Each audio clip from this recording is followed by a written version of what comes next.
couple years ago, probably 3 years ago now, I made an offhand comment to my girlfriend, Amelia, that I should probably pick up a chainsaw at some point because there was some tree trimming that I needed to do. I needed to take down a couple of small trees, and I'm like, yeah, I'll probably get a chainsaw or something. And that was it. I never really didn't elaborate on it at all. We didn't really talk about it that much. It was just an offhand comment. And then a couple of days later, I come home from work, and there's this giant box, an Amazon box, sitting in front of our house. I'm like, what the hell is that? So I brought it in the house. I called Amelia. I said, hey, I didn't order anything, but your Amazon package has arrived. So she's like, oh, we'll open it up. I'm like, oh, okay. And I open it up, and there's a chainsaw in it. I'm like, Amelia, did you buy me a chainsaw? And she's like, yeah. She's the sweetest thing ever. She is the sweetest woman I've ever met. She is so thoughtful. She bought me a chainsaw. And here it is. And the thing is, I wasn't really planning on, buying one because my dad's got one. I was going to just borrow his. I didn't think I'd really use it much. But this is the chainsaw that she bought me. It's a Craftsman. It's a 42cc, 16-inch, nice little handy saw. And wouldn't you know it, I have used this saw more often than I ever thought imaginable. I have used it so many times. Where this thing really comes in handy is when we have a bad storm and branches come crashing down, and I need to trim them or cut them into pieces to get rid of them. And just a couple of times, it hasn't even been on our property. It's been on the neighbors or the people across the street. There was one really bad storm that came rolling in, and we had trees down everywhere. So it was everyone who had a saw went out there and took care of it. And that's what you do when you live in a neighborhood like this. You help each other out. So this saw that Amelia bought me has been absolutely, it's been very handy. I love this saw.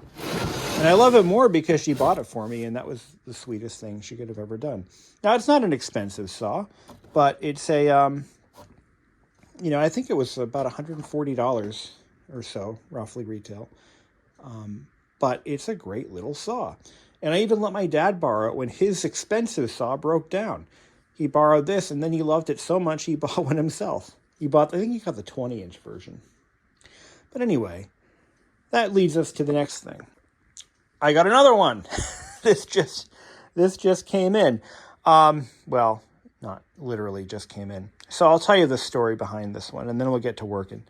So one of Amelia's family friends, and a guy and his wife, they're in their 80s, and they're going into an assisted living facility. So the husband reached out, and he's like, hey, I have a whole bunch of tools that I need to get rid of. Do you want anything? I'm like, well, what the hell? Let me take a look at what you got. And I'm expecting that he's going to want money for some of this stuff, and he didn't.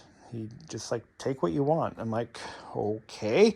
So I grabbed this Stihl MS-170. This is a 30cc saw, a little smaller than my Craftsman, but it's like brand new. Date of manufacture, 7/17. This thing is new, brand new. It looks like a 16-inch bar, but small little engine. And I swear, I mean, look at how clean this bar is. There's no real scratches on it. It's been used. I mean, definitely been used, but not much. But I tried to get this thing started, and it wouldn't start. It has fuel. It's probably very old fuel, but it has fuel in it. So let's go ahead and figure it out. I don't have anything to prop my phone on, so let's see if I can figure this out here. I can probably get this thing started. I also picked up a leaf blower, this Dremel tool, which has the flex shaft attachment, and a couple of old block planes, like really old block planes. But I only wanted one, but he had like 10, so I took all 10. I mean, this stuff was going to get dumped anyway, so why not? You know, one of the things he offered to sell me, or to basically give me in a way, away was a relatively new Husqvarna snowblower that was bigger and nicer than mine, my Toro. And I'm like, he's like, oh, $100? And I'm like, you know what? Well, I'd love to take advantage of you. I can't do that. My daddy didn't raise me to take advantage of people. So I said, well, I appreciate the saw. That was very nice of you.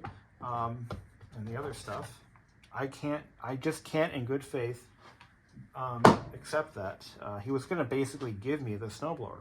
It's worth like $800 or $900 in today's market. The thing's brand new.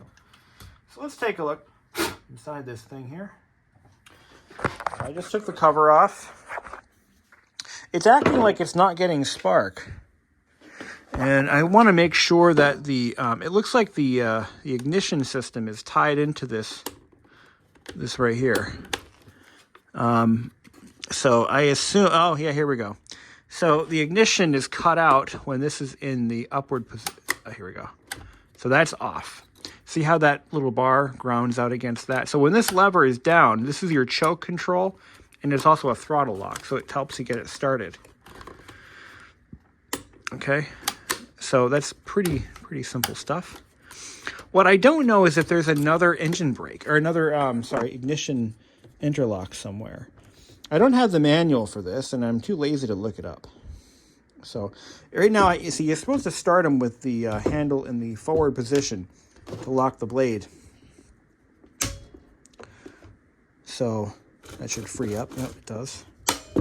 And that locks. Good. But look at the condition this thing is in. It's like it's never been used.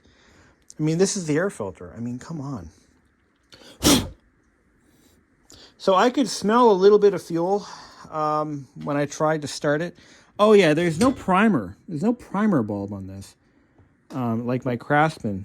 It's got one, but this does not. So I'm just wondering, you know what? If there is a primer, I can't find it. What am I doing wrong? So what I'm going to do is we're going to pull the plug.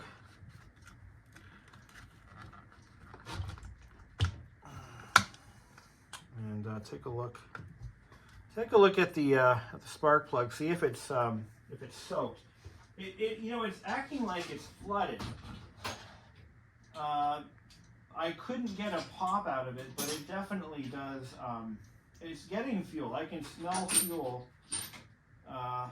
pretty strongly.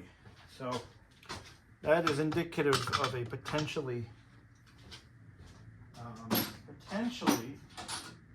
flooded engine. So now the nice thing about these newer two-strokes is that they don't have a well, of course any small engine made in the past 30 years. They will have a solid state ignition. So what do we got? Dry as a bone. But look at the plug. It's like brand new. I mean, it's been fired, but damn, that's clean. Let's snuff it up a little bit. Should do that with two hands.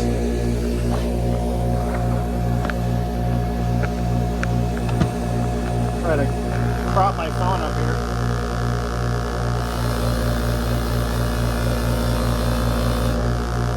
Clean it up a little bit.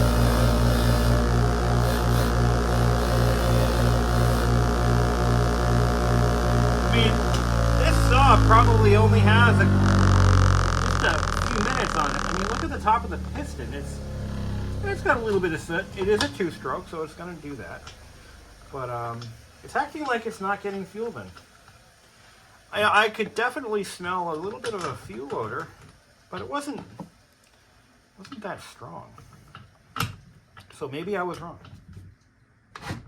All right, so let's just, doesn't need to be over tightened or nothing. So what am I missing here? It's got fuel.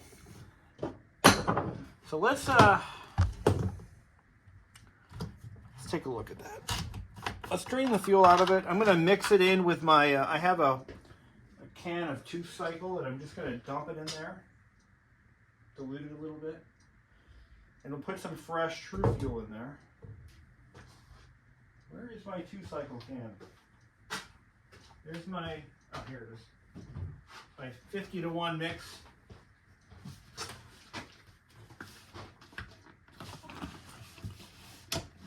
But it's got good compression. I wouldn't expect it not to, but it definitely does. So let's grab a funnel.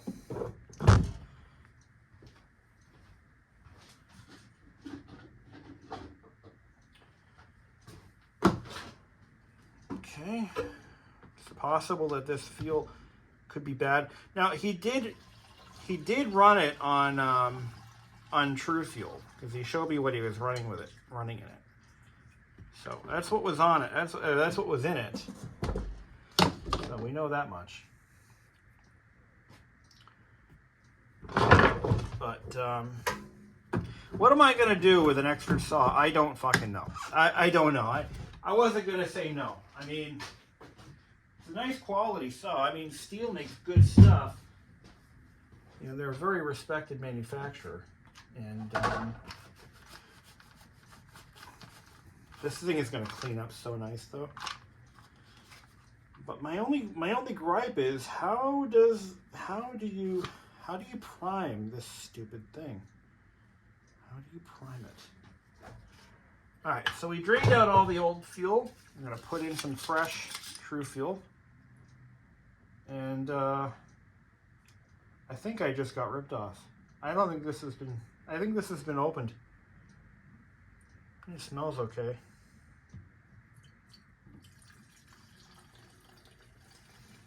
I just bought this from Ace Hardware, and it looks like it's not a full can. I could be wrong, but well, let's hope I'm wrong. But it smells okay. It smells like good, clean oil fuel. So let's just kind of wipe some of this off here. I really like this saw because it has you know, fuel level windows. You can see how much fuel's in it. Like right there. Can you see that? No, probably not. Yeah, you can see the amount of fuel. You can see what your bar and chain oil looks like. I mean, that's kind of handy, you know. The saw body appears to be a lot of polycarbonate, plastic, whatever. Not polycarbonate, but yeah, it's not metal. I thought it would be metal. All right. So there's no primer. That's the first time I've ever seen a 2-stroke that didn't have a primer bulb. Is that really a thing? Am I missing something? Am I stupid? Maybe I should read the owner's manual. You know what I mean? All right, let me try to fire it. How are we going to do this? I don't want to do it on the bench. How do you prime this thing? So, it's got on, looks like run, half choke, full choke. No primer. Okay.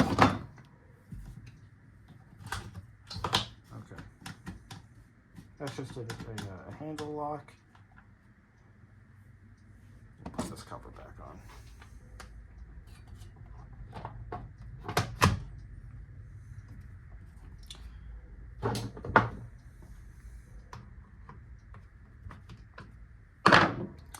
Andreas Stihl Co., made in USA. 125-hour compliance period. That's how you know how well built an engine is or is not. The higher that number, the better. I think my Craftsman saw was only like rated like 50 hours. Let's take a look. Yeah, this saw runs great. There's nothing wrong with it. But it surprises me that the Stihl saw is actually smaller. It's smaller in power. What's the compliance period on this guy? Let's take a look.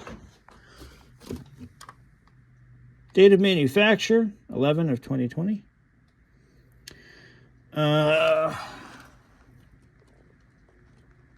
Let's see what we got. It might be written on another label somewhere, like underneath. I just cleaned this saw, and all of the bar and chain oil just leaks right the hell out of it. That's a thing that a lot of these saws will do. They just leak.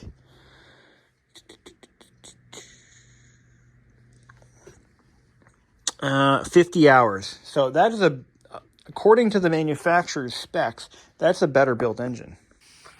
Okay, it looks like I was doing it right. I just found a guy who did a starting procedure video on this saw, and I was doing it right. Let me walk you through that.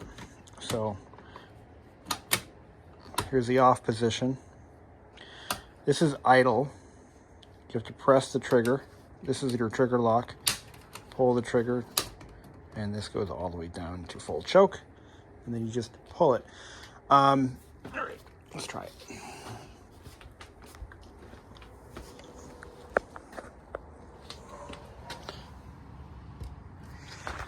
Okay, here we go.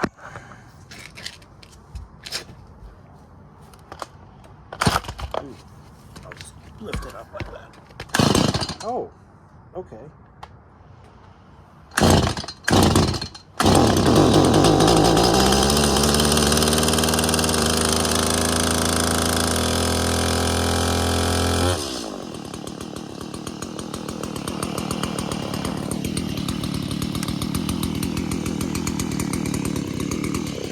Well, it runs. That didn't take much.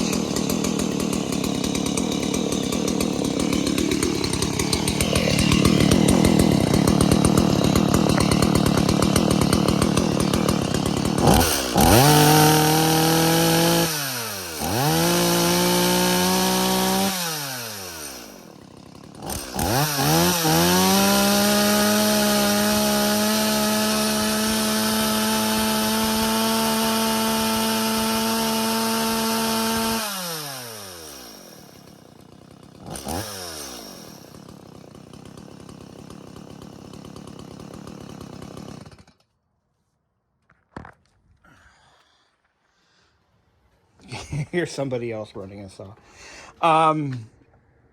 Okay. That was not expected. So, maybe somebody's cutting something down. Maybe, just maybe, I don't know. I could not get this thing to fire. I got nothing. And then all of a sudden, I start just change out the fuel, and it just fires right up. First damn pull. So everything's good, I suppose.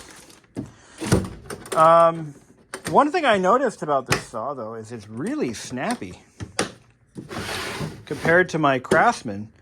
As I was pulling the trigger, it just like it's got gumption. I was gonna say balls, but that's politically incorrect. Oh wait, I said balls anyway. Balls. So yeah, this is amazing. It runs really well. So she's a keeper for sure. Clean it up a little bit. You know what I mean? Why not, right? You never have too many saws. Now, one of the things that again, like I said before, I wasn't expecting was, what we'll do is we'll take the, we'll take all this apart, clean it out, clean all the sawdust out of it. That's easy to do. Why don't we give that a little college try? Make sure I'm in frame here. I can't see the screen. It's a whole thing. See, I actually, at one time, I had a nice camera, and it broke. Shit happened. It broke. Whatever.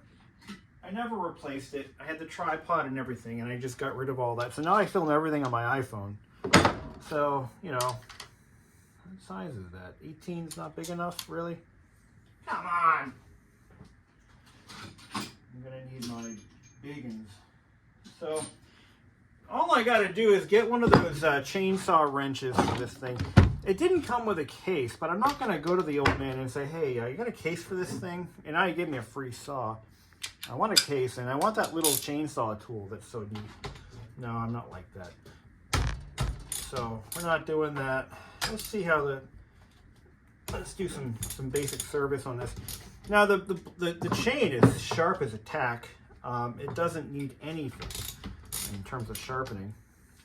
And I think my neighbor has this exact same saw, which is kind of cool. Let's see, we'll take this cover off and we'll pull the chain off. Yeah, this is a nice little saw. Roll-O-Matic E-Mini. So this isn't a big lumberjack saw. This is nothing fancy. It's just a very basic, kind of a homeowner sized saw. But the nice thing about these Stihls is that they're very well made. They cost more than your Craftsman's and your Poland Wild Things saws that they used to sell at Walmart. They're a little pricier, but they're made all right. A couple of things that kind of surprised me though, and maybe you saw nuts can answer this. There's a lot of plastic on this saw that I didn't expect to see. Here, let's take a look at this. So this the chain adjuster, the slack adjuster, is made of plastic. That feels like plastic to me. Yeah, that's plastic, all right. I guess I would have expected a lot more metal. The crankcase is going to be metal, of course, but yeah, this thing has got like no hours on it. Let's see what this thing costs new. Okay, about $200. And that's current pricing for this. They still make this saw. So, I mean, it's a little pricier than I'm going to put my phone in a vise. I'm such a... There we go. That's going to hold her. There we go. She's in a vise. That's not bad. I mean, $200. It's smaller, though. Displacement-wise, it's smaller, of course, than my 40-some-odd cc Craftsman. Is it built better, though? I mean, is that just a myth? I mean, Stihl is a German company, but they apparently make their saws here in the good old US of A. So that's interesting. Oh, okay, we'll clean this up. Condition-wise, yeah, like I said, it's like brand new. Got a few scuffs. Now the guy had this thing on his garage floor, so and a concrete floor, no case. So yeah, it's gonna have some scuffing, but that's okay. You don't look at a gift saw towards the mouth, as my grandma used to say. I don't know why she so specific, gift saw. Okay, now one thing that I'm not sure I'm loving, like McDonald's, but all chainsaws have this little toothed gripper thing here. Now this is designed so that when you're cutting around a tree, this grips into the bark and you can force the saw into it. On the Craftsman, it's made out of steel, and on the Stihl, it's made out of Craftsman. So I'm not sure about that. I feel like this thing is a little bit cost cut in a way. And if this were to wear out or break, can you replace that one piece easily? Well, my sources say no. It looks like it's part of the shell of the saw, which at that point, you just replace the saw. So yeah, is it built to a price point? Yep. Oh yeah. And funnily enough, the Craftsman is actually built a little bit, from what I'm seeing, probably a little bit better. So maybe I don't know. I'm not a saw guy. I've only owned one saw, and it was that one. So, I mean, by that I mean chainsaw. There's a little bit of bar oil in there, not much. I think I'll fill it up just because. No, I probably won't, because it'll all leak out anyway. Chainsaws leak bar oil. That is a fact. And even when they're empty, they leak bar oil. It's just whatever. Fact of life. We'll clean this thing up a little bit. But it's always good to have a spare saw when you need it, you know? You know, if I have a family friend or relative or somebody who needs a saw, I'll be like, hey, you can borrow mine. Really? No fooling? Yeah, why not? If you break it, pay me for a new one. Just kidding. But no, this is a nice little saw. I mean, weight-wise, it feels probably a little heavier than the Craftsman. All right, we'll take the chain off. The chain is good and clean. The bar is not too bad. Just kind of wipe that down. I mean, yeah. What a bargain, huh? So I also picked up a leaf blower, a Stihl leaf blower. This guy must be really into Stihl equipment. Or that, or he buys everything from Ace. Because they are a Stihl dealer. Now the direction that the chain goes in should be this way, where the cutting edges should face forward from the top. And yeah, this chain is like brand new. If I didn't know any better, I'd say this thing has less hours on it than even my Craftsman, which really doesn't have a lot of use on it.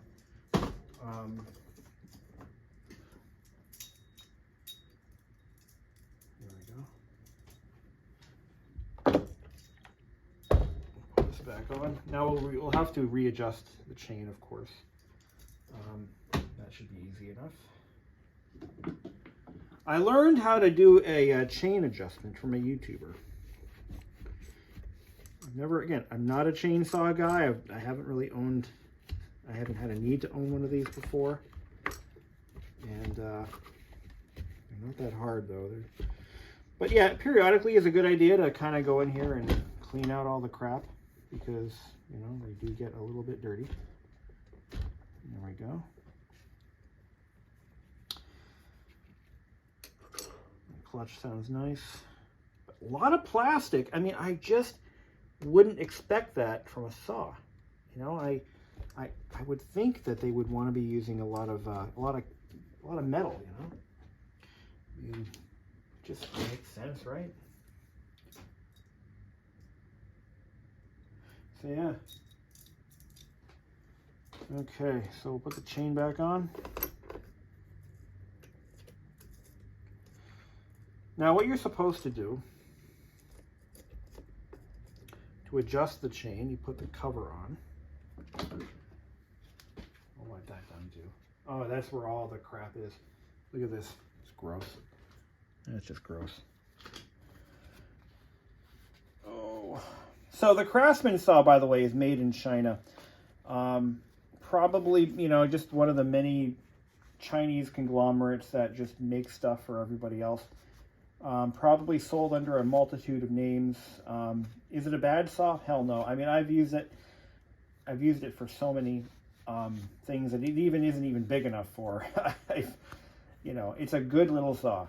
I would buy that. If I was buying the saw myself, I would have probably spent the money on one of those, just because it's not something I use a lot. Amelia just happened to pick that one, and I'm glad she did, because it was very sweet that she did that for me. But if we had waited a couple years, you know, we would have gotten one for free. And there we go. We'll clean all that up. My dad, God bless him, he had a saw, a nice antique saw. Actually, it was an old home light, and he fixed it up for a relative. And my relative, my dad was trying to, you know, do him a favor. He needed a saw, and my dad's like, oh, I'll give you one. So he fixed up this old home light, and my uncle sold it. Yeah.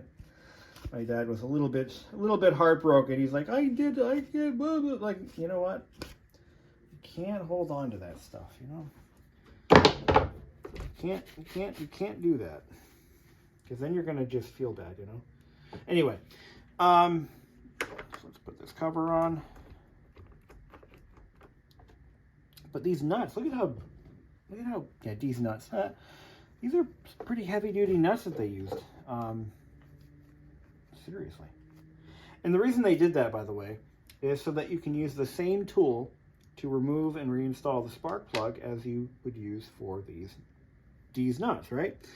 That is deliberate. Now my Craftsman, it has the tool that it comes with has two different sized heads on it. One for the spark plug and one for the bar adjuster. So that's what they did. But Stihl, for whatever reason, decided, no. We're going to do it this way. All right, that chain seems incredible. Oh, it's not actually in. All right, let's fix that.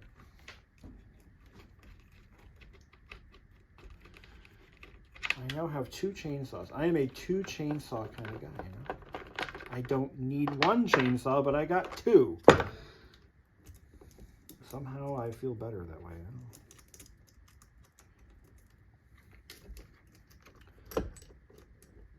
All right. There we go. Now it's in place. Now it's dirty again. Let's clean it. There we go. So as far as buying an electric chainsaw, I mean, it's not something I would need. But I will say this: in the professional tree smith or forestry scientist or whatever they're called that I hired to remove a couple of trees from our property and trim everything around the house, he did most of it with an electric Stihl. And I mean, if anyone would know, it would be him. What kind of saw? Why is the bar so loose? It's in the position it was when I got it. But it wasn't this damn loose. All right. So that's no problem. Use a flat blade screwdriver, which, by the way, is part of the tool that all chainsaws come with. And we'll just crank in this nut. There we go.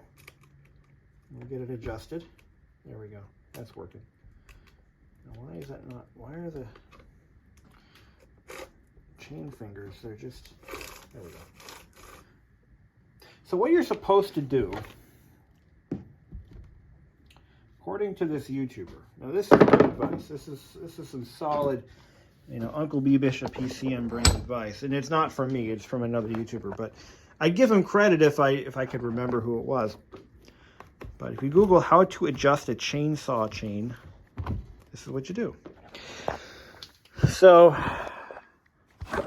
let's see if I can prop my phone up a little bit. All right, I'll angle the saw like that so you can see it from the side here. All right, see how there's all this slack? Well, you don't want that. That's the point of adjusting the chain. But what he said was that when you do make the adjustments, hold the bar hold it up because it flexes like that. And that will affect the adjustment drastically. So what we're going to do, there's an adjuster right here. Make sure that your bar is loose. And what we're going to do is we're going to just very slowly crank that adjuster in with the bar in the up position. Okay. It should be just at the point where the bottom of the chain holds itself in place. You should be able to snap it down, and it should be able to snap right back. And that is how you adjust a chain. But you don't want it any tighter or any looser than that. Let me just kind of change the angle here. So when this bar is held up like this, you should be able to pull the chain down, and it should be able to snap back on its own volition. Now, if I make even just a tiny bit of adjustment in either direction, it will be too much or too little. So if I go a little bit down, see how it drops?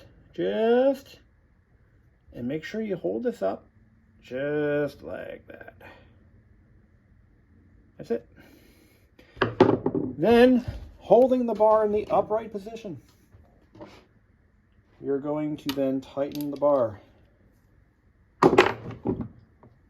Like so. Where's my fucking... There it is. And just do each nut a little bit. Just snug up each nut. Everything is in place. And then torque them down. Not too much, not too little. Just like that. Now the reason you want to do that, so if the bar is in the downward position, because there is play in this bar. If it's in the downward position, it loosened up on us. It's okay. That's why there's do-overs. While you're cutting trees and limbs and shit, what's going to happen is if it's down like this, where it wants to be, eventually it's going to work its way jammed in the upward position, because this doesn't clamp all that well. I mean, it clamps, but it's not like, you know. Yeah, so we gotta pull that in just a little bit. So we loosened up the bar, just like that, so it can be moved. All right.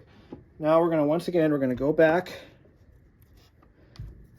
and give it a little more tension, I think. All right, here's what I'm going to do this time. I'm going to hold the saw like this with the bar on the table. Maybe it came down a little bit. There we go.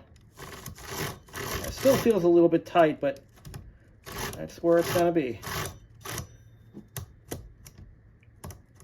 That's fine. If it's too tight, you're going to wear out your rail. If it's too loose, it'll derail. So that's the equilibrium, the balance you got to find, you know. So this saw is ready to rock. It does feel tight to me, but it's definitely, it should be fine. It does feel tight though. I'm gonna go back and we're gonna do it again. It feels tight, a little bit tighter than I want it to be, but it may be just fine. Let's just double check. Let's just go through it again one more time. Loose, loose. Okay. Up a little more than that. All right, so I'm gonna just kind of do this one more time. No, I think we had it right. You don't want it to derail.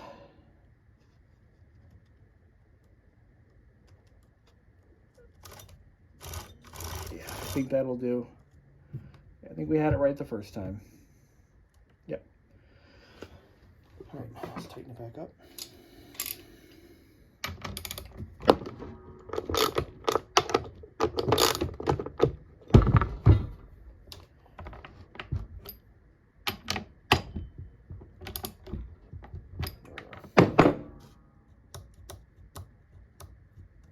Yeah, that's gonna do it.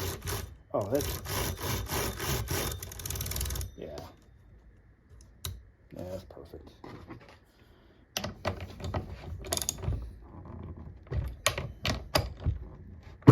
Okay. And that, my friends, is how you adjust a saw. I don't know how to sharpen these. It feels so nice. I don't know how to sharpen these chains. I haven't had to do that yet. Also, before you start cutting down your first sycamore, make sure that the teeth are facing the right direction, because, whoops, that would suck. You'd really beat the chain up and you'd probably wear the saw out that way. But hey, free saw, no problem. So here's the Stihl BG86 leaf blower that I picked up as well. This was also given to me. And I already have an Echo backpack blower. I'm an Echo man. I have an Echo string trimmer and a backpack blower. I love Echo engines. I've never had a problem with them. They're just a competitor to Stihl, and they're all in the same business. basically vying for the same homeowners. But this was part of the deal, and I'm thinking, you know, this would be a nice little leaf blower, so that, you know, when I'm doing our fall cleanup anyway, Amelia can help me out, and she can help me clean up the property. So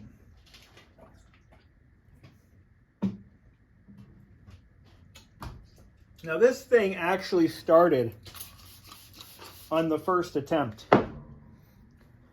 No hesitation, no issues. It's running a little weak. It's not running very efficiently, and I think that the fuel is probably the issue, because the fuel does smell a little old. I think what I'm going to do, oh yeah, that's been there for a while.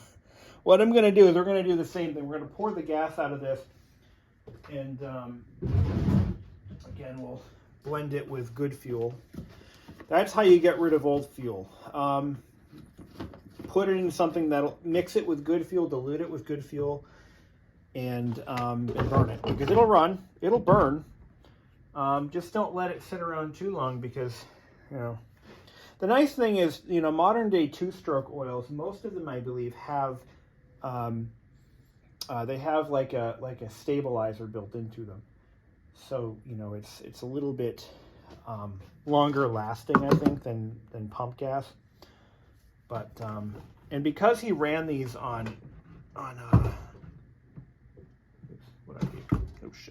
because these were ran on, almost exclusively run on that stuff, True Fuel, you know, it's a little bit longer lasting. You'll probably notice that there's a little bit of debris in the fuel, but here's the thing. All two-stroke engines have some of the best fuel filters on the market.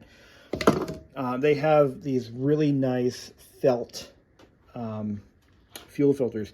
Nothing's going to get by that. And they're big enough to where they'll never clog. It's not something I've really ever concerned myself with. I run my stuff on ethanol. It's not the greatest, but it works. I've never blown a two-stroke motor running it on ethanol, so I don't buy into that crap. Just keep it clean. Okay, yeah, so I didn't do that. So ignore that little hold on a second. I should invest in a tripod for my phone. But anyway, just, you know, take care of it, keep it clean. But yeah, this thing runs. It does have a little bit of a hesitation to it. Not a hesitation. I'm sorry. When it's at full throttle, it just feels like it's just not running very efficiently. So I'm thinking it's just bad fuel. And let's take a look at this air filter here. It's not too bad. It's not dirty. It's clean. It's just who makes a black air filter? Why? Why would they do that? Looks pretty clean in the throat. Got your, now this has a primer bulb on it, which is nice. I like primer bulbs. Does it have a production date on it? Let's take a look. I'm sure the carb emissions or compliance, that's actually kind of a new thing. Small engines, historically, if you wanted to know how old the engine was, you'd have to decode the serial number. These engines, because they're carb compliant, they have a date of manufacture on them, so that you can say, hey, wait a minute, it was compliant as of this particular Elastos start. Oh, it's kind of like what Echo does. So the starter has kind of a spring pretensioner in it, and when you pull the starter rope, that tensioner tightens up. So once it overcomes that first compression stroke, it helps you crank the engine over. It's a nice feature. Echo has the same thing in theirs. I forget what they call it though. So does this have a carb compliant sticker on it? If it doesn't, that means it's a little older than I thought. It's got this, look at this here. believe this is for an attachment. I believe this cover is for an attachment. This opens up. You use a screwdriver. Yeah, you go like this. There we go. It's supposed to spring open. Where's the latch? You go this way with it. Yeah, I think so. No? No, I think I already unlatched it. Oh, I see where it is. Put the screwdriver in this way. Hold on, let me put my phone down. There we go. Yeah, this opens up for cleaning, and I think there's an attachment you can put on here. Yeah, you can see there's maybe a vacuum. Maybe a vacuum, I think. And it just snaps shut. Something happened here. Looks like it got dragged. Ah, here we go. Carb compliance. What do we got? Date of manufacture, 4 of 2016. Okay. That's not that old. Oops. That sticker is, all the ink just comes off of it. Not bad. Looks like it's got a possible fuel leak. But this thing runs great. It just needs, I think it just needs to be run more. It needs fresh fuel. But having multiple leaf blowers when you have multiple occupants in the house is a good thing, because you can just both work side by side. When the leaf, the landscaping crew comes in, I have them come in every spring. They do our spring cleanup. It's just, I can get it done in a matter of a couple hours versus a couple of days if I do it, and it just costs me a few $100. But they come in, and there's like a line of guys with leaf blowers, backpack blowers like that one right there. And they, from one end of the yard to the other, they got the whole thing done in just a few minutes, it seems. 20 minutes, they're done. Anyway. So this little leaf blower thing here, this thing is, I'm going to pull the spark plug, take a look at it. But like I said, I think it's just bad fuel, and it just needs fresh gas. It just needs fresh fuel. I don't think it's clogged or anything like that. The gas cap tether, it looks like it's wrapped around itself 100 million times. There we go.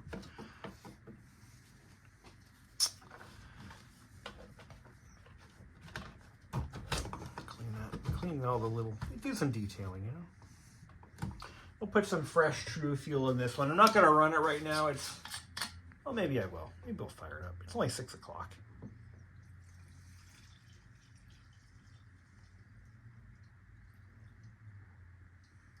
This was $8. Look, I run my shit on ethanol normally. I just bought the True Fuel because, you know, what the hell. You know, it's like giving it caviar. All right, let's get this thing started. Oh, before I do, I wanted to look at the spark plug, wherever the hell that is. Where's the spark plug on this? Is it under this cover? Yep, there it is. Oh, wow, look at that. Look at this. Look at this spark plug cover, or spark plug lead. That's fancy. Let's pull it and see how she's running. I'm going to need my small, is it this one? Or is it, I think it's this one. Maybe this one. It's a tiny little plug. There we go. Let's take a look.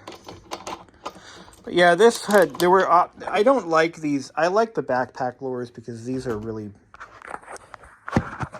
they're hard work. They're heavy, you know. Knock that loose.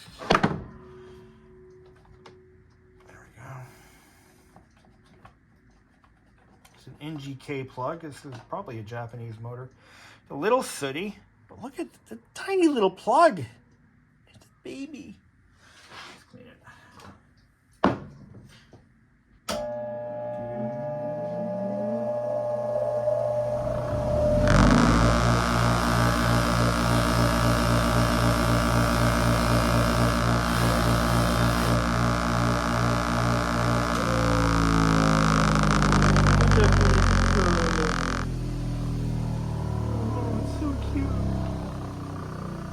It's like from a model airplane engine. Can't believe it's only 6 o'clock and it's pitch black outside. Oh my God, winter sucks.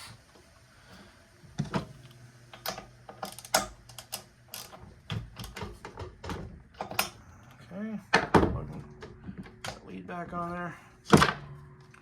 Now, this is not like my my Echo, but to get it started, you have to crank this knob all the way to choke.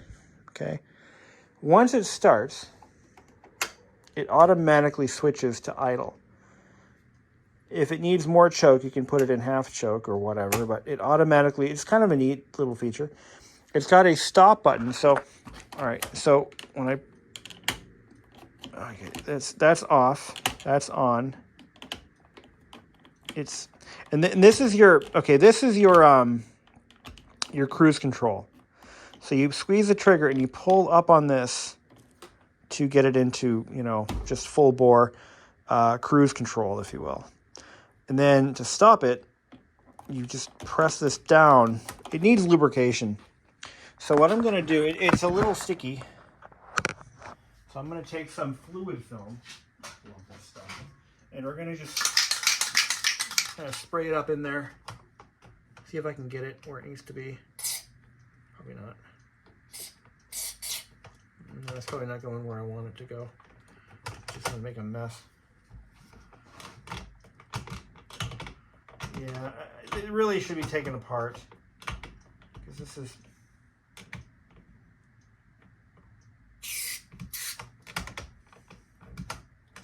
No, I think it's supposed to be that way. Okay, that's fine. I just made a big mess in there.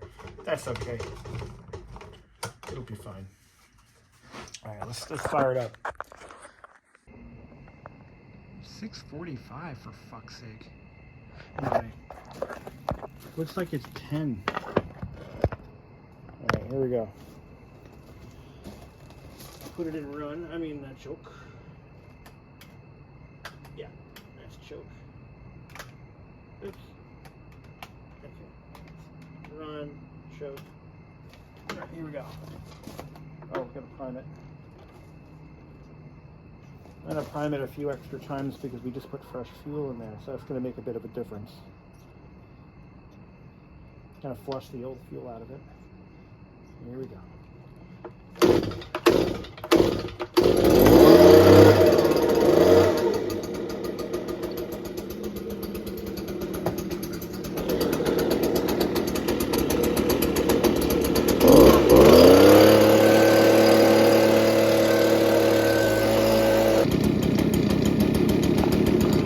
Just gonna ease on the throttle.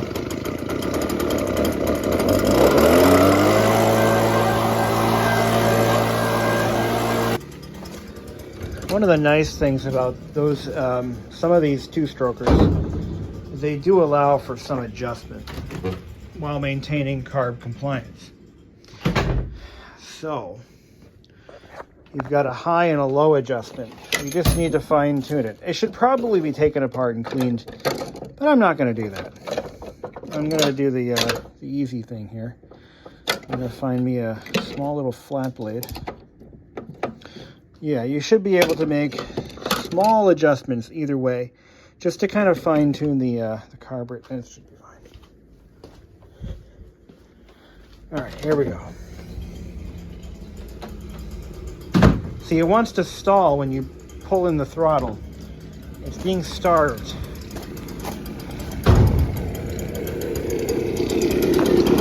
Here's the adjustments. Here's the low adjustment. Let me see if I can... Okay, so I made some adjustments.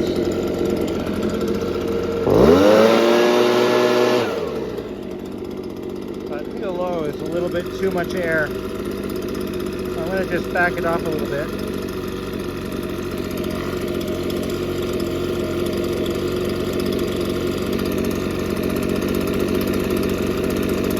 You only have like quarter turn.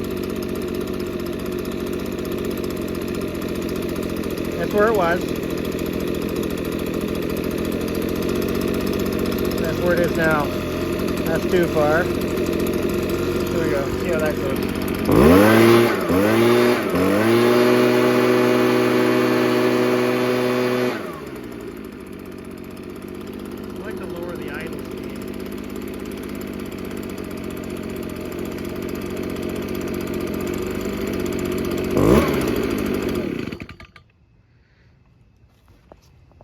think I had it,